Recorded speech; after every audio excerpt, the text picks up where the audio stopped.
Electric field calculate कर रहे थे वो एक सिंपल वे से कर रहे थे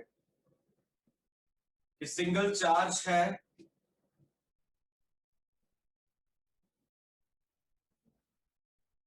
ओके, उसके अराउंड इलेक्ट्रिक फील्ड प्रोड्यूस हुई, कोई चार्ज है,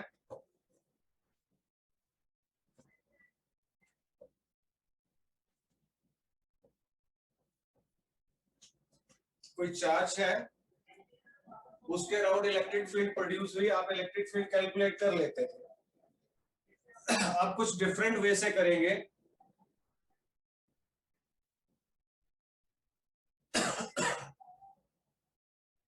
यूजिंग गॉस थ्योरम। तो आपको क्वेश्चन दो तरह से आ सकता है, find expression for electric field, आपको कंडीशन दी होगी किस तरह की इलेक्ट्रिक फील्ड, किसके कारण इलेक्ट्रिक फील्ड, इलेक्ट्रिक फील्ड किस चीज के कारण है, ठीक है, और साथ में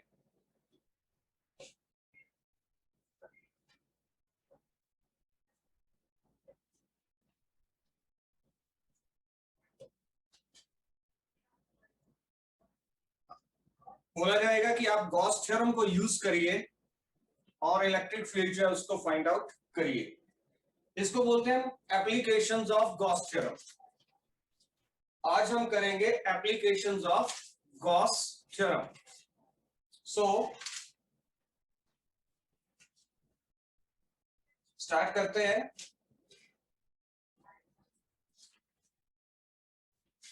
applications of Gauss theorem.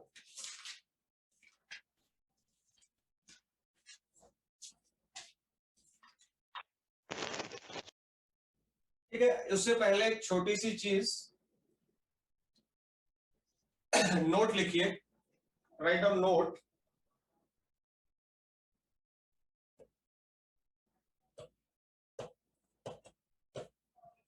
Note, if the surface contains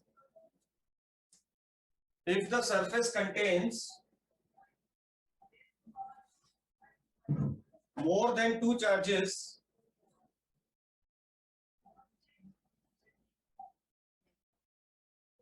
suppose n charges. If the surface contain more than two charges, suppose n charges.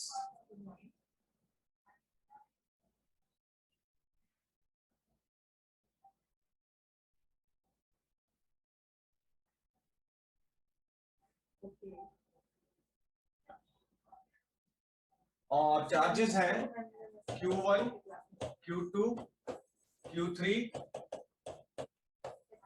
Qn।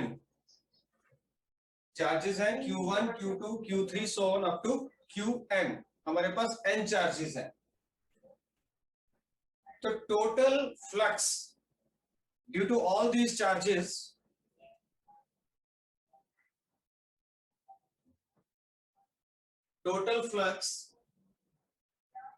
due to all these charges can be calculated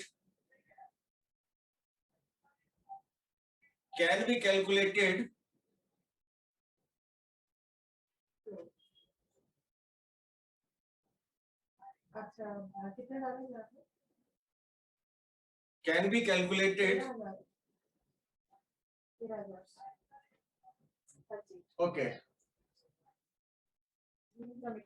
firstly हमें क्या करना है, पहले charge के कारण electric flux क्या होगा, Q1 upon epsilon not. दूसरे चार्ज के कारण electric flux Q2 upon epsilon not. तीसरे चार्ज के कारण electric flux Q3 upon epsilon not. और इसी तरह से nth चार्ज के कारण electric flux yn, it is Qn upon epsilon naught. तो टोटल इलेक्ट्रिक फ्लक्स जो होगा, हाँ जी कर दो सर, ओके, और इसको फिनिश को बोलो। Total electric flux will be phi1 plus phi2 plus phi 3 plus so on plus phi n. ठीक है, तो Q1 upon epsilon not plus Q2 upon epsilon not plus Q3 upon epsilon not plus so on plus Qn upon epsilon not. अब इन सभी term से 1 by epsilon naught we can take outside common. Uday, can we take? Yes, sir. 1 by epsilon naught we can take outside. So we will write here 1 by epsilon naught is equal to Q1 plus Q2 plus Q3 plus Qn.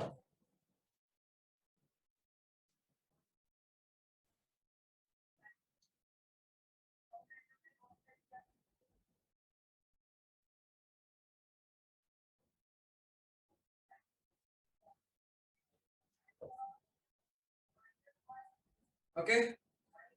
Now let Q1 plus Q2 plus Q3 plus so on plus Qn is equal to capital Q. Total charge. Total charge.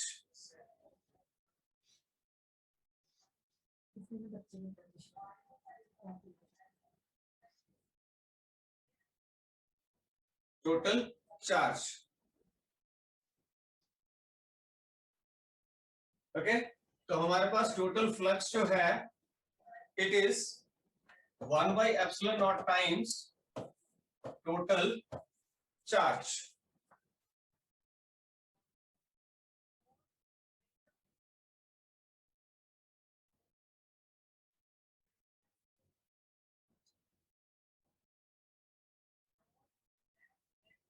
Okay Nishant? Yes, sir. भाव प्रीता, आप मुझे नजर नहीं आते, आपका सिर नजर आ रहा है और पीछे दीवार.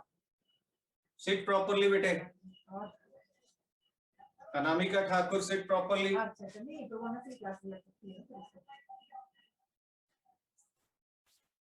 कुछ नहीं सर, आप वो किसी के फोन से लगा सकते हैं, उसको सिर्फ यूजर नेम और पासवर्ड हम देंगे, वो किसी के फोन से लगा सकते हैं. नेक्स्ट है एप्लीकेशंस ऑफ. हाँ जी, और आपके जो व्हाट्सएप का नंबर है ना, उसके बाद मुझे वो वाले को साइंस का बुक लिखना होगा. Applications of. हाँ जी, नॉन मेडिकल है इसका, नॉन मेडिकल और फिजिकल एजुकेशन. Applications of.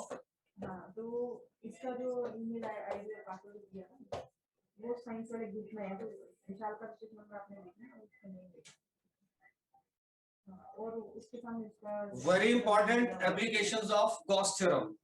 यहां से आपको 4 मार्क्स का एक क्वेश्चन आना ही आना है डेफिनेटली. विशाल कपूर नॉन मेडिकल, उसका रजिस्टर नंबर कैसा? Question of 4 marks. Write down the question first. Write down the first question. Obtain an expression for. Obtain an expression for electric field.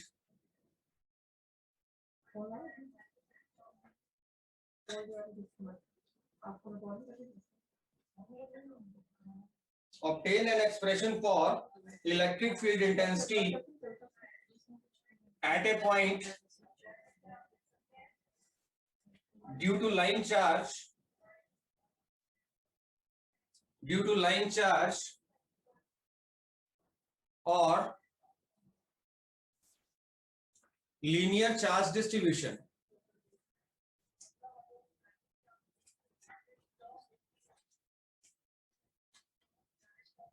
अभी ये एक्सप्रेशन आपने ऑलरेडी किया हुआ है कि obtain an expression for electric field intensity due to line charge और linear charge distribution. कुछ आपको डायग्राम में रिमाइंड करवाता हूँ. कुछ इस तरह की हमने डायग्राम बनाई थी, ठीक है, और यहाँ पे हमने लाइन चार्ज लिया था dl, जिसके ऊपर चार्ज कितना था, dq था. इमेज ब्लर तो नहीं है बेटे, क्लियर है? Yes, sir. यहाँ पे कोई पॉइंट था P, इस P के ऊपर हमें इलेक्ट्रिक फील्ड इंटेंसिटी कैलकुलेट करनी थी इस लाइन चार्ज के कारण, और टोटल लेंथ थी लाइन चार्ज की L और इसके ऊपर चार्ज था Q। ये क्वेश्चन हमने ऑलरेडी किया हुआ है, but whenever examiner will ask you to solve this question with the help of Gauss theorem, then you cannot use any other method. Okay तो आपको इसको गॉस थ्योरम से करना है, सिंपल है, बहुत सिंपल है। देखिए कैसे।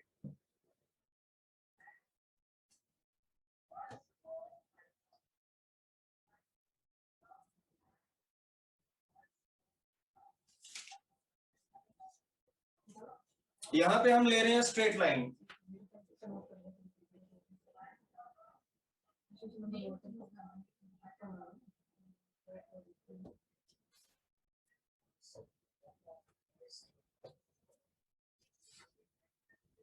ये कोई लाइन चार्ज है, ठीक है, जिसके ऊपर चार्ज है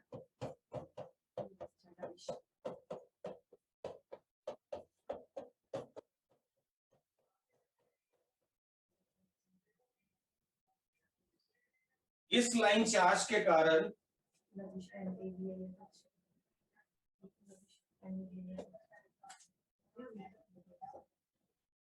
इस पॉइंट के ऊपर आपको इलेक्ट्रिक फील्ड इंटेंसिटी कैलकुलेट करनी है। इस पॉइंट के ऊपर अनामिका आपको इलेक्ट्रिक फील्ड इंटेंसिटी कैलकुलेट करनी है। तो आप क्या करोगे,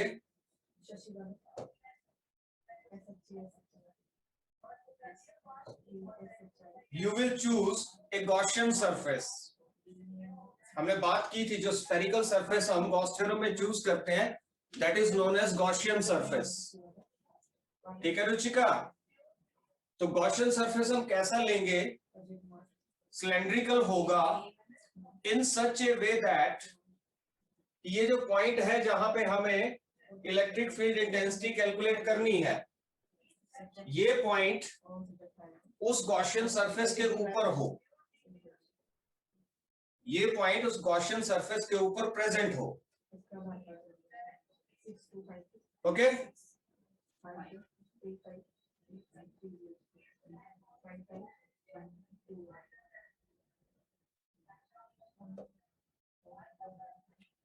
ठीक है, तो हम सिलेंडर बनाते हैं। एक रेड कलर विजिबल है? Yes, sir. Yes, sir. Yes, sir.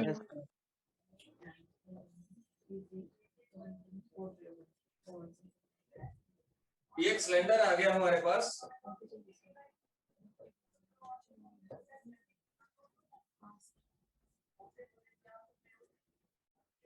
और ये जो पॉइंट P है it is present on the cylindrical surface. Cylindrical surface means गोल डिब्बा, ठीक है, डिब्बे होते हैं ना गोल, घी का डिब्बा, ठीक है। अब घी के डिब्बे का एक सरफेस कौन सा होता है, ये वाला, एक उसका बॉटम होता है, ठीक है, और एक उसका राउंड सरफेस होगा।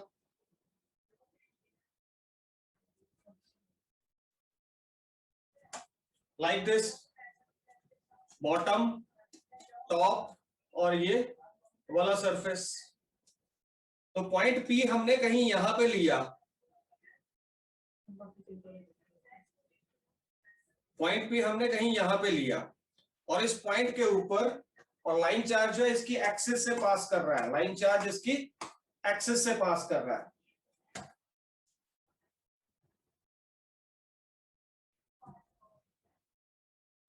बनाइए इसको बेटे।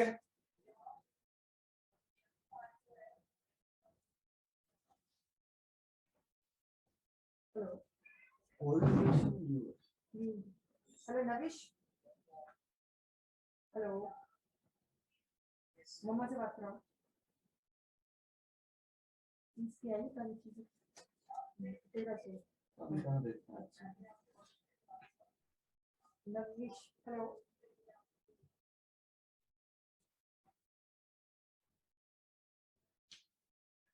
Hello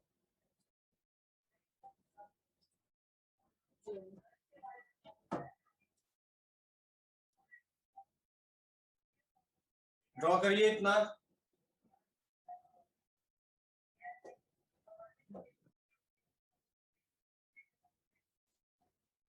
done. अब आप क्या करेंगे, पूरा पूरा सरफेस एरिया मान लेते हैं एस।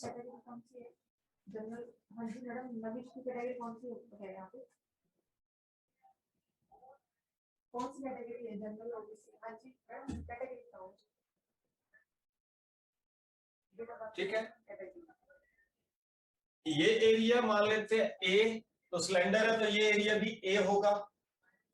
ठीक है मैडम इसके कर दी एडिशन और ये एरिया भी ए होगा और दूसरा एरिया भी ए होगा। अच्छा अच्छा ठीक है, अब हम क्या करेंगे, एक सरफेस एरिया अच्छा डीएस यहां पे चूज कर लेंगे। एक सरफेस एरिया डीएस यहां पे चूज कर लेंगे। ठीक है, जिसका एरिया वेक्टर ऊपर की तरफ को होगा वर्टिकली।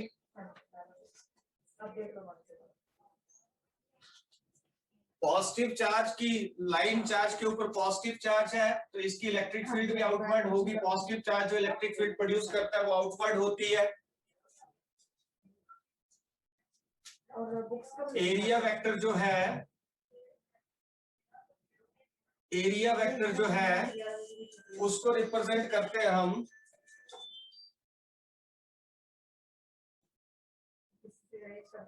एरिया वेक्टर जो है उसके यूनिट वेक्टर एन कैप और इलेक्ट्रिक फील्ड का यूनिट वेक्टर, मान लो इलेक्ट्रिक फील्ड है ये, इसका यूनिट वेक्टर आएगा आर कैप। गॉस थ्योरम में आपने किया ई डॉट डीएस करते थे ना, तो ई जो होता था उसका यूनिट वेक्टर होता था आर कैप, डीएस का यूनिट वेक्टर होता था एन कैप। अब यही चीज हम इस एरिया पे भी देखेंगे। यहां पे भी छोटा सा एरिया ले लेते हैं डीए, यहां पे भी हम छोटा सा एरिया ले लेते हैं डीए।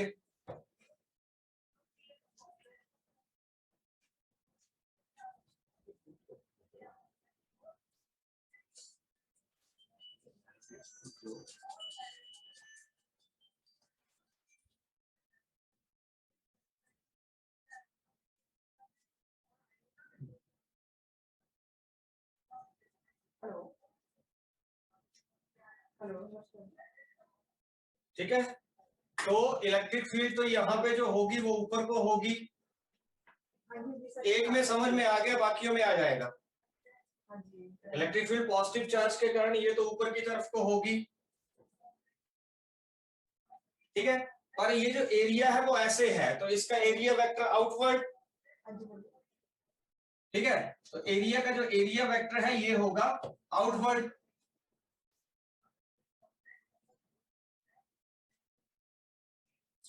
इसी तरह से आप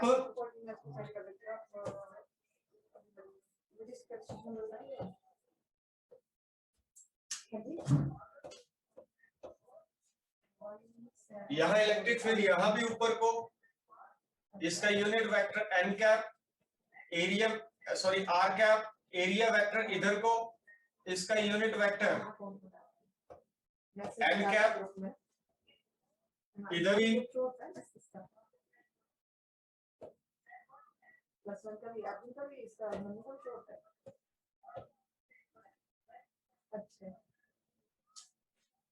मतलब हमारे पास तीन सरफेसेस आ गए बेटे। एक सरफेस आ गया आपका ये गोल वाला,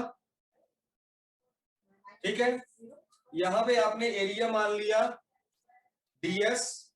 एक सरफेस आ गया ये वाला, यहां पे स्मॉल एरिया मान लिया डीए, इलेक्ट्रिक फील्ड ऊपर को, एरिया वेक्टर इधर को। और क्या करेगा? यहाँ भी इलेक्ट्रिक फील्ड ऊपर को, एरिया वेक्टर इधर को। अब हम इन तीनों सरफेसेस के लिए इलेक्ट्रिक फ्लक्स कैलकुलेट करेंगे और वहां से इलेक्ट्रिक फील्ड कैलकुलेट कर लेंगे। अब वो ऑनलाइन ले लेगा। तो अभी मैंने का मैंने ये व्हाट्सएप ग्रुप जो है इसमें डाल दी इस पर मेरे पास।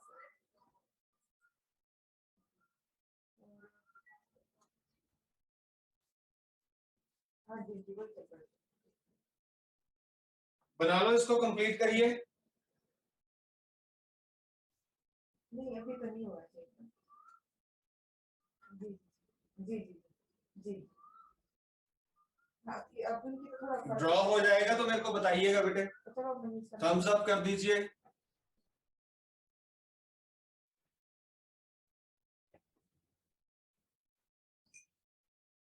हाँ मैं बैठ सकते हैं।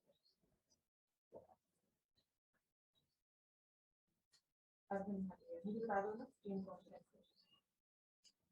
क्लास लगा ली इसने। अच्छा यहाँ पे अभी हाँ जी नॉर्मल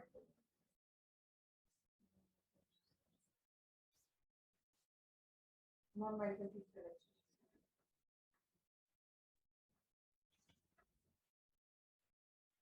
इसके लिए जो अप्रैल और मई की फीस होती है ना हाँ जी ये बिल्कुल उससे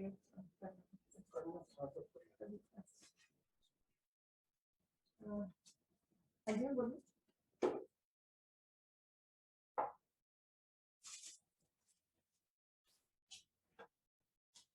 हाँ जी हाँ तो उसमें एक हाँ जी उसमें क्या है हेलो उसमें इसमें जी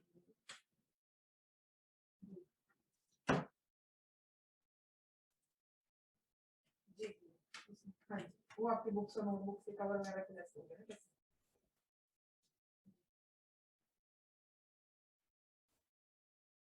हाँ जी मैं जी हाँ जी ध्यान से देखिए, मैं दोबारा डायग्राम बना रहा हूँ। और मैसेज कराती है ना सिर्फ क्या करना है।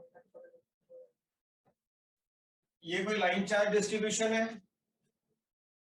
ठीक है, इसके ऊपर चार्जेस हैं,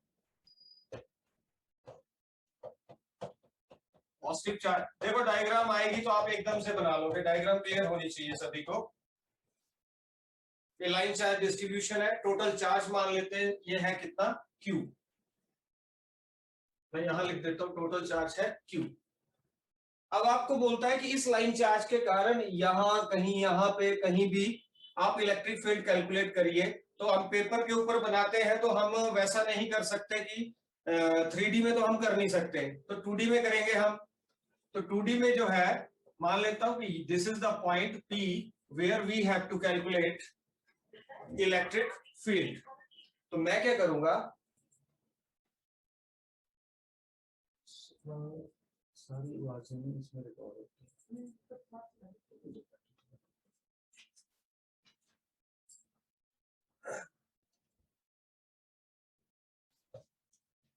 अब मैं गॉसियन सरफेस चूज करूंगा। लाइन चार्ज के लिए गॉसियन सरफेस आपने याद रखना सिलेंडर होगा। लाइन चार्ज होगी तो गॉसियन सरफेस सिलेंडर होगा, ऐसे ढंग से होगा कि पॉइंट P जो है उस गॉसियन सरफेस के ऊपर प्रेजेंट होना चाहिए, ठीक है। और जो लाइन चार्ज है उस गॉसियन उस सिलेंडर के एक्सिस होनी चाहिए। जो लाइन चार्ज है उस सिलेंडर के क्या होनी चाहिए, एक्सिस होनी चाहिए। अब मैं क्या करूंगा, यहां पे एक मान लो पूरा सरफेस S है तो मैं यहां पे एक सरफेस मान लूंगा छोटा सा, पूरे सरफेस के ऊपर छोटा सा पॉइंट के अराउंड DS।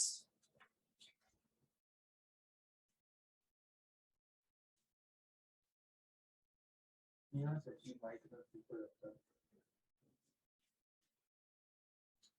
और यहां से अगर ये एरिया मैं ए मान लूं, ठीक है, और यहां भी एरिया ए मान लूं, तो यहां मैं छोटा सा सरफेस मानूंगा डी ए। यहां पर मैं छोटा सा सरफेस मानूंगा D A.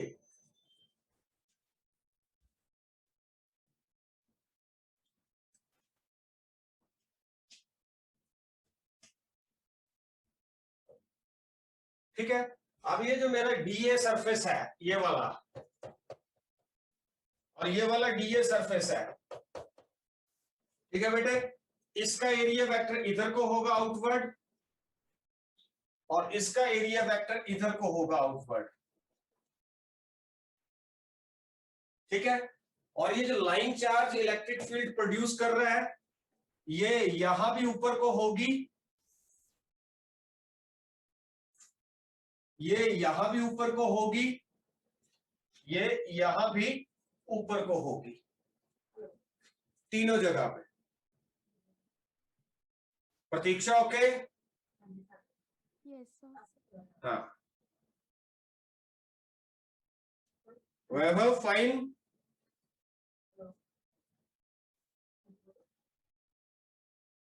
Vaibhav Gupta fine? Yes, sir. Okay, तो ये जो एरिया है, इसका एरिया वेक्टर इधर को है, तो एरिया वेक्टर को कौन बताता है? उसका यूनिट वेक्टर एन कैप। तो इस एरिया का एन कैप इधर को आ गया, इस एरिया का एन कैप इधर को चला गया। ठीक है, इलेक्ट्रिक फील्ड की डायरेक्शन को बताता है उसका यूनिट वेक्टर, जिसको हम बोलते हैं आर कैप, जिसको हम लिखते हैं आर कैप, इधर भी लिखेंगे आर कैप। अब समझ में आई diagram? Yes, sir. Yes, sir. Yes, sir. इसका इलेक्ट्रिक फील्ड का आर कैप भी इधर को ही हुआ, और जो आपका एरिया वेक्टर है उसका एन कैप भी इधर का हुआ।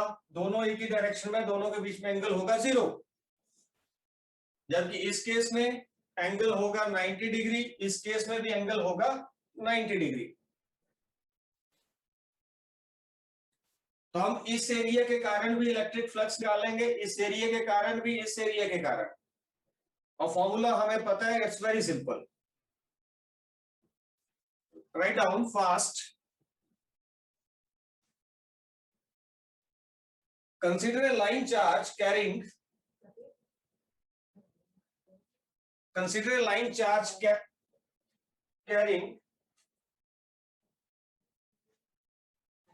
charge Q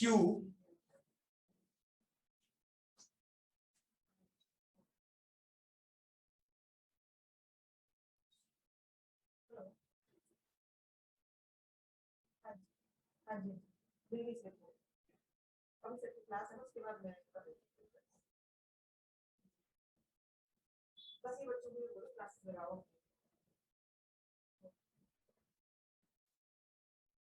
carrying charge Q, let P be the point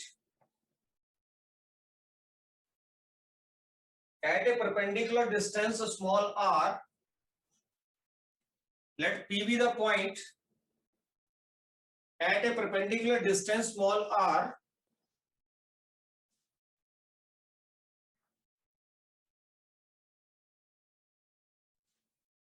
where we have to calculate electric field intensity.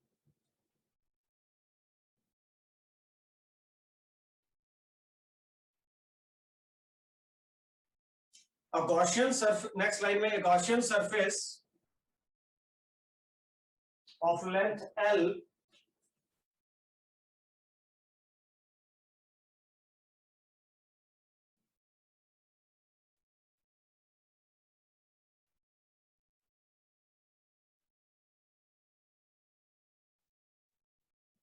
we will take in such a way that point P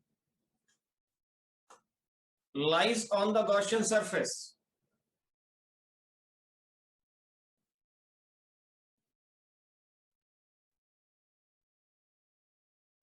Point P lies on the Gaussian surface.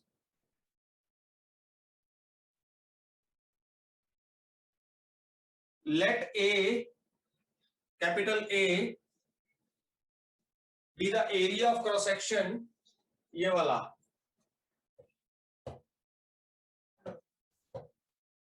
area of cross section of the cylinder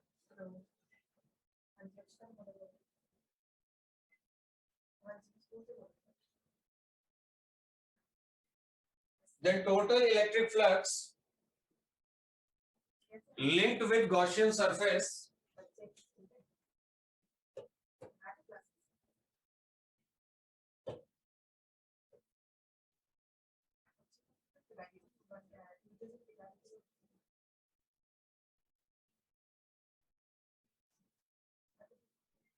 ठीक है। हम इस surface के कारण, इस surface के कारण, इस सरफेस के कारण इलेक्ट्रिक फ्लक्स लिखेंगे। फाई टोटल इलेक्ट्रिक फ्लक्स पूरे सरफेस के कारण, पूरे सिलेंडर के कारण, तीनों सरफेसेस के कारण phi, it will be equal to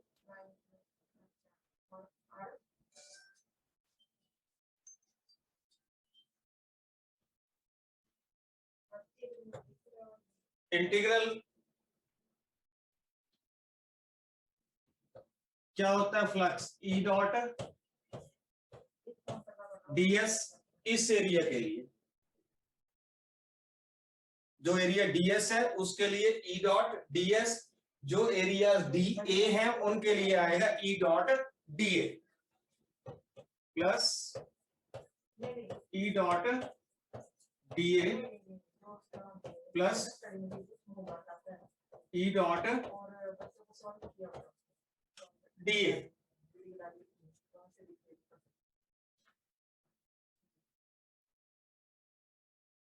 अगर आप इन तीनों के डॉट प्रोडक्ट निकालेंगे इलेक्ट्रिक फील्ड और एरिया के बीच में, तो यहां पे देखेंगे इलेक्ट्रिक फील्ड और एरिया वेक्टर के बीच में दोनों की डायरेक्शन ऊपर को है, तो इनके बीच में एंगल हुआ 0। दोनों वेक्टर एक ही डायरेक्शन में हैं, तो दोनों के बीच में एंगल क्या हुआ, 0। ठीक है, तो ओपन करते हैं इनके डॉट प्रोडक्ट्स, तो it is integral E, first vector का मैग्नीट्यूड, दूसरे वेक्टर का मैग्नीट्यूड, कॉस ऑफ एंगल 0,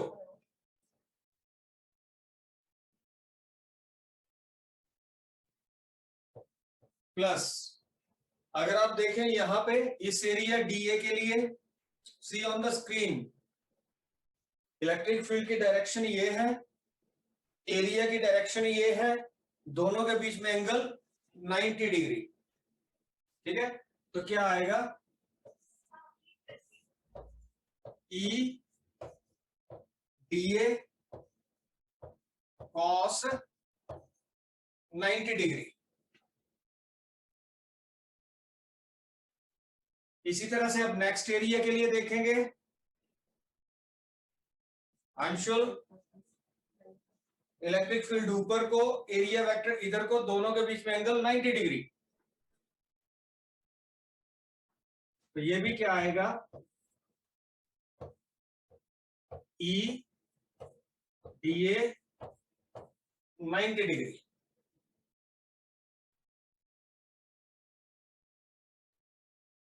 ठीक है, सॉरी 90 डिग्री डायरेक्ट नहीं, कॉस 90 डिग्री।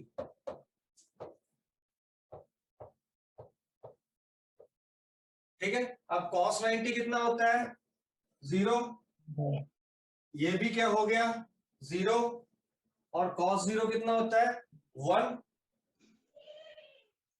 ठीक है, तो कॉस 0 इंटू ये सारा 0, 0 इंटू ये सारा 0 है ना, तो ये टर्म भी 0 हो गई, ये टर्म भी 0 हो गई। तो फाई क्या आ जाएगा मेरे पास, इंटीग्रल ई डीएस।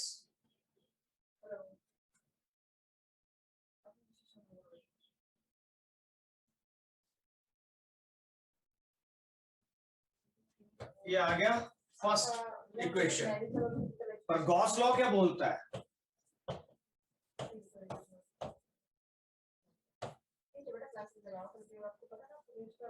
बट भाई गॉस लॉ वो तो ये बोलता है कि फाइव जो है वो तो क्यू अपॉन एप्सिलॉन नॉट होता है। इसको ले लो 2, लेफ्ट हैंड साइड इक्वल है, राइट हैंड साइड इक्वल होगी, integral E ds is equal to Q upon epsilon not.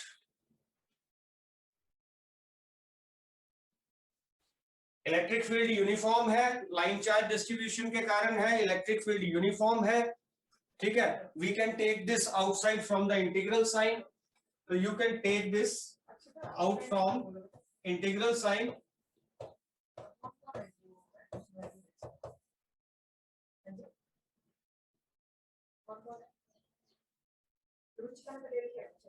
और ds जो है, ds की इंटीग्रेशन होती है s, ये आ गया q अपॉन एप्सिलॉन नॉट। अब ये सरफेस एरिया है किसका? सिलेंडर का। s क्या? वेयर s इज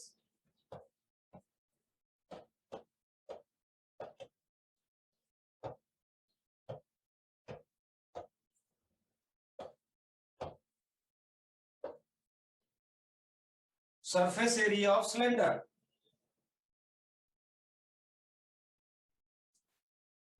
ठीक है। और ऐसा सिलेंडर जिसकी लेंथ L हो, जिसका रेडियस R हो, उसका सरफेस एरिया क्या होगा? 2 पाई R L।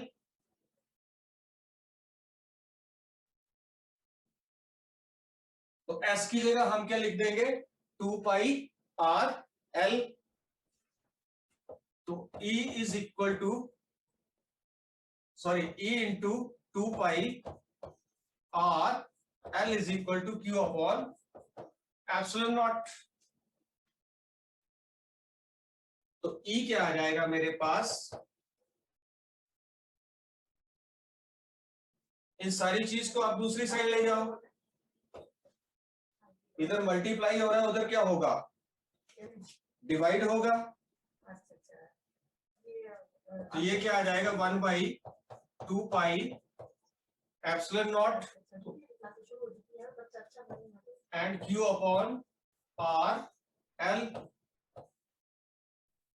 पहले वाले कॉमन का भी अपने ही किया था। वो तो है। पर अभी मैं अपनी बातें लिखी ना कि कितना चार्जिंग लगनी चाहिए, मैं आपको बताती हूँ। आपने कच्चे भी ले थे, मैं बताती हूँ आपको कितने लगे। ऐसे अगर तुम गूगल डॉक्यूमेंट देखिए वो क्लास लगेगी। E is equal to 1 by 2 pi epsilon naught Q upon R into L। But आपको पता है चार्ज अपॉन लेंथ, नाम सुना होगा, लीनियर चार्ज डेंसिटी। याद आ रहा है कुछ? Charge upon length, that is linear charge density.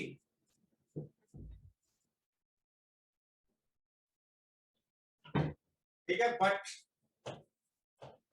Q upon L is equal to sigma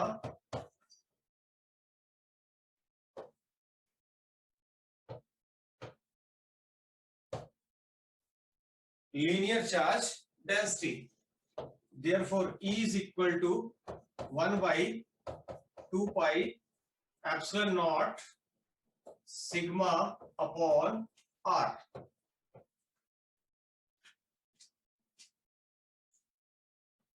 sorry, linear charge density बेटा लिखते हैं लैम्डा से, भूल गया मैं। सिग्मा तो होती है surface charge density,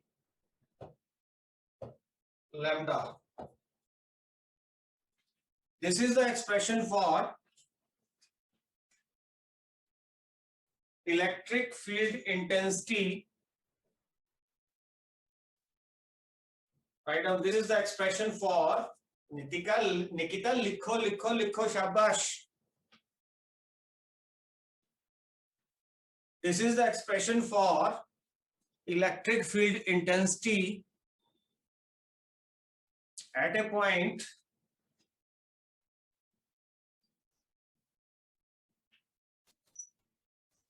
due to linear charge distribution, due to linear charge distribution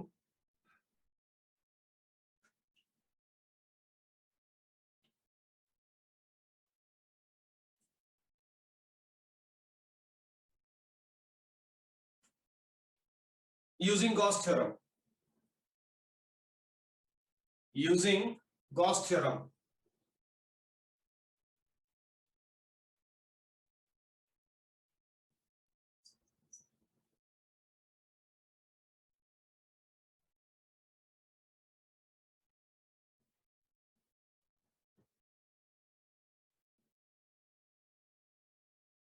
yes, simple है।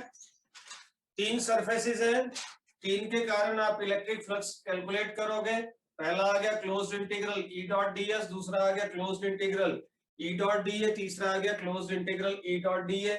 ई और डीए के बीच में एंगल 90 डिग्री है दोनों तरफ, और ई और डीएस के बीच में एंगल 0 है। तो डॉट प्रोडक्ट जैसे ओपन करोगे cos 0 1 होता है, cos 90 0 होता है, दो टर्म्स 0 हो जाएंगी, एक बची।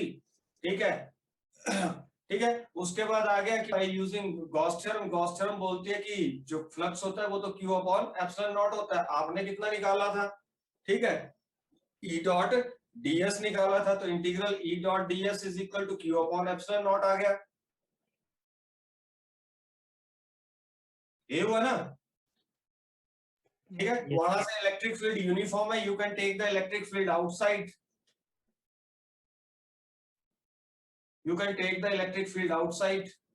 सॉल्व करिए 2 पाई आर एल, क्योंकि सिलेंडर की लेंथ कितनी एल है और उसका रेडियस कितना स्मॉल आर है, तो उसका जो सरफेस एरिया होगा S, that will be 2 pi R L.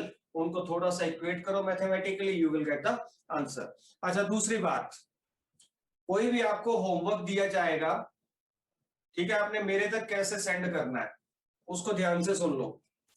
Classroom live के अंदर एक डिस्कशन है,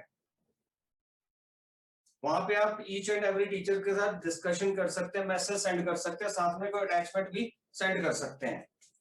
तो जैसे अगर आपको कोई होमवर्क मिलता है तो आप क्या करोगे, उसकी फोटो क्लिक करोगे, डिस्कशन में जाओगे, वहां पे जहां पे लिखने वाला है वहां पे टाइप कर दोगे कि ये क्वेश्चन का आंसर भेजा है हमने, और साथ में फोटो क्लिक करके जो सॉल्व किया है उसकी फोटो क्लिक करके वहां अटैचमेंट में सेंड कर दो। ठीक है, तो वो होमवर्क जो है वो सिंपली मेरे तक पहुंच जाएगा। और फिर हम टेस्ट भी स्टार्ट करते हैं। टेस्ट भी आपको असेसमेंट के अंदर आया करेगा, टेस्ट भी आपको असेसमेंट के अंदर आया करेगा।